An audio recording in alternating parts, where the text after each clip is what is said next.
Hello and welcome to Vex Hex Minis. I'm Audra. Haley's behind the camera. Yo! And we have power tools.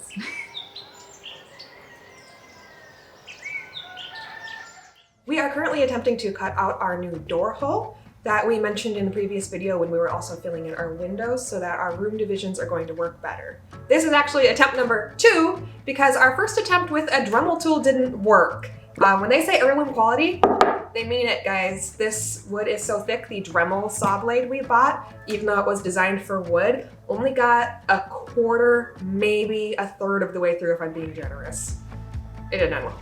So now we bought the power tools and are going for that. So this is our Sawzall. We also made sure to buy blades, especially for wood, and we will now be attempting to actually cut all the way through. We're gonna test the saw on this. It's an attic partition.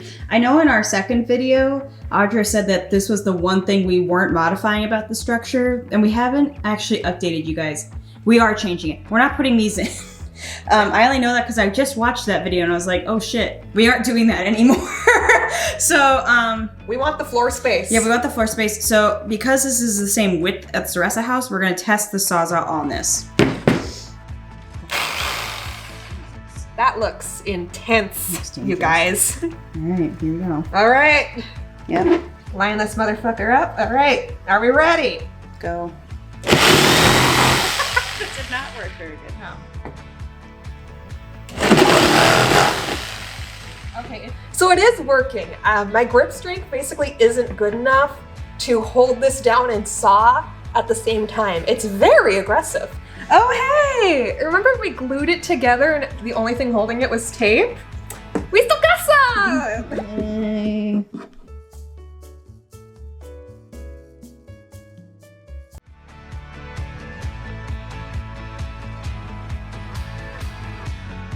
What a professional! She did it, guys!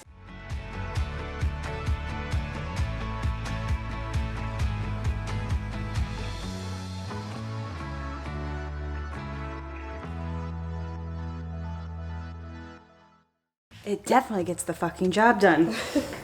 Okay, so pocket cutting. Okay, so according to this, you have to angle your saw like that. Yep. Yep. That's only a little tip. You have to fit the metal, the shoe has to be touching. Is that how? Surface. Okay. Yep. Nope.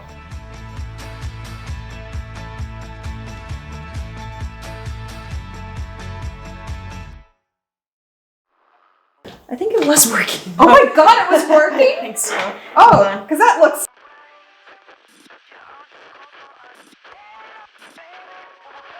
fucking terrifying when you're doing it. Yeah. If it's working. Yay! It was working! Oh my god! I mean, and honestly, I only need that little bit because now I can go in from...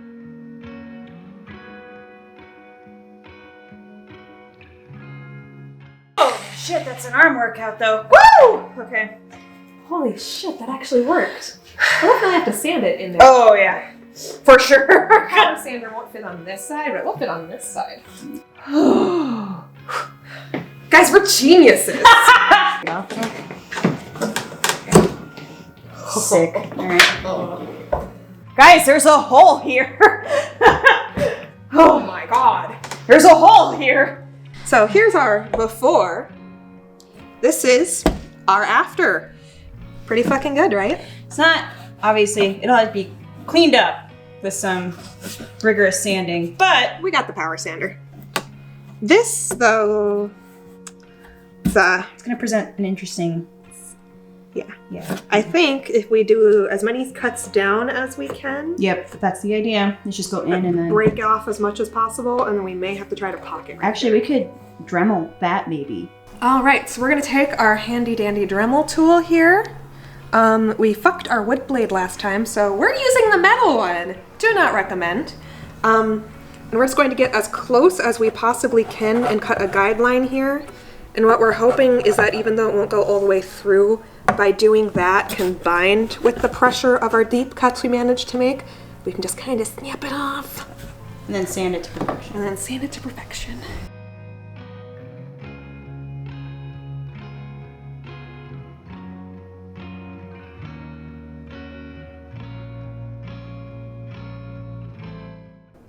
So I have some good news and some bad news. So I'm not on camera that much because I'm behind it, but Audra she has bad wrists, so I've been doing the cuts, and she went to go get the Dremel, and I decided to just keep sawing. And the good news is I broke through to the bottom, so it's flush. The bad news is I absolutely fucked the hardwood floor on the interior. The other good news is that we were planning on redoing those floors anyway, so. So we did have to Dremel in a little bit of this area here to get it as flush as possible. It's not perfect. That's where the power sander is going to come in. It's big enough to fit side to side. Unfortunately, the top and bottom are, well, maybe I can get creative with the corners, but we'll probably have to do it by hand.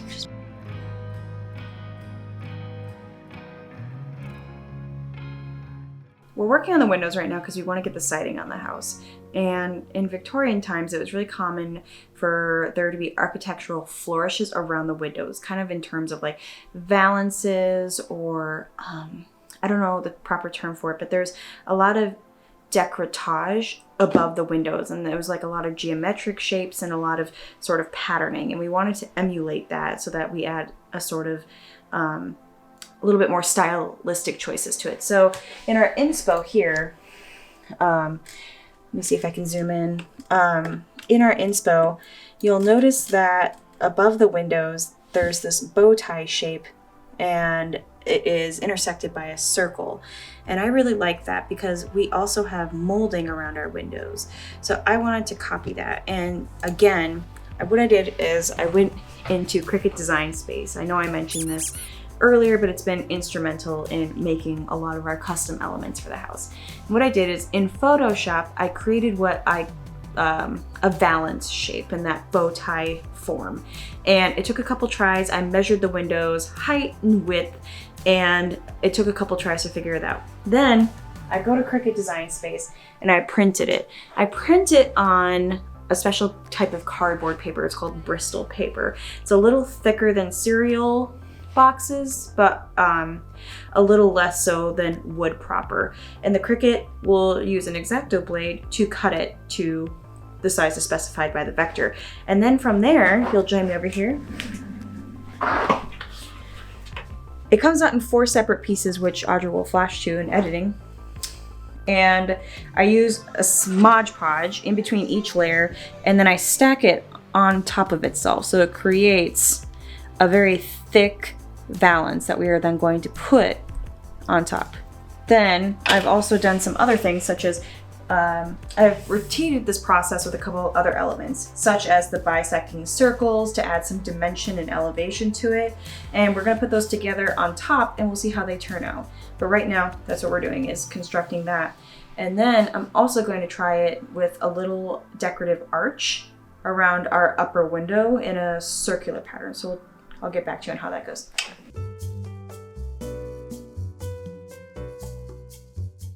This is my beautiful Cricut Maker. That's my regular Cricut. And this is my Cricut Maker. I'm gonna try and get close up here. You can see, actually you can't because the autofocus on this camera is straight garbage. So hold on.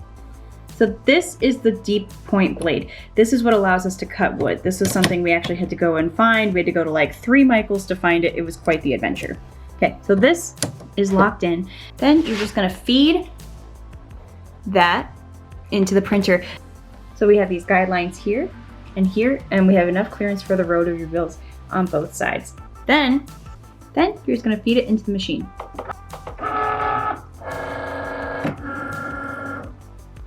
All right, so this is Cricut Design Space. And in this software, I have uploaded a vector of lots of different shapes all in, a uniform row.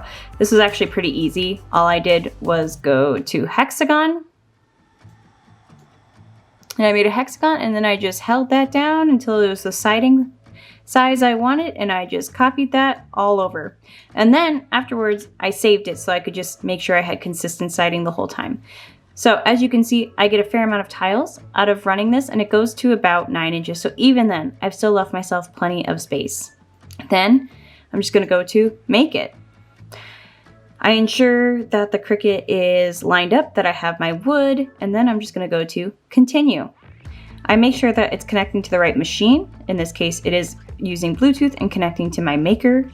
I just set the base material.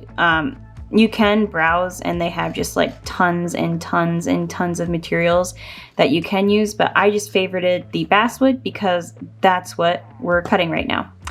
Then it's going to ask that we have everything loaded and ask me to press go. The blinking light means it's ready to print, and who am I to deny it?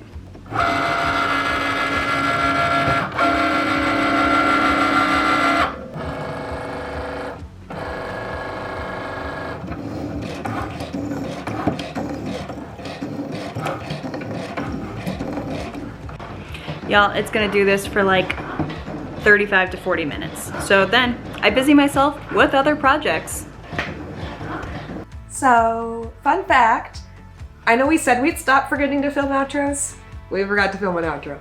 But you do get to see my filming corner, Ta-da! which is pretty sweet. It's a very nice filming corner.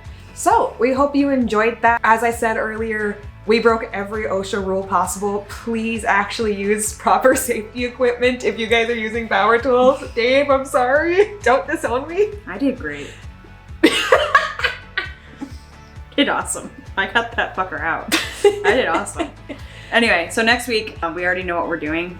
We're actually applying the shingles, siding shingles. It's so hard. So we have roof shingles and siding shingles. Yes. We're applying those en masse. We're restaining the colors because we have changed our color palette, and then we're also going to be repainting the roof, and then we're also affixing the porch. So that's what you can look forward to in the next video. It's gonna be really nice. The colors are just... It's becoming a house, which is very cool. So we'll take you on a tour next time, all right? If you're a fan of crafting or dollhouses or miniatures in general, like this video and subscribe. You know, we're novices, but you know, we learn more every single day. Every time we approach the house, we learn something new, and we have a whole other house to build. So this is a great time to get in. Also, don't forget to check us out on our Instagram, Vex Minis, as I'll put right here. Yeah, that's Vex_Hex Minis, and we post a lot of behind the scenes there, and we have a good time. We do. That's gonna conclude it for now. So until then, Vex this mess. And see you later.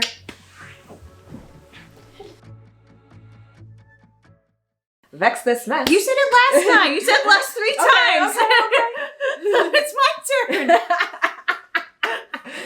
I'm taking over the channel. I say it. I need it. It's her copyright. I made it up. I'm like the Jeff Bezos. I'm just coming in here and stealing all of her ideas for monetization. No, in all seriousness, I said it in the first episode, and Audrey was like, "Wow, that was so clever. That was so clever." And then she has been like, "I'ma say it every video since." And I'm like, "Can I fucking say it?" I'm the worst friend. She's not terrible, but I am like, I'm taking it back for an episode. Anyway. God damn it. We're working. Okay. God damn it. Okay. That's gonna be the blooper. Fuck. Shit. Okay.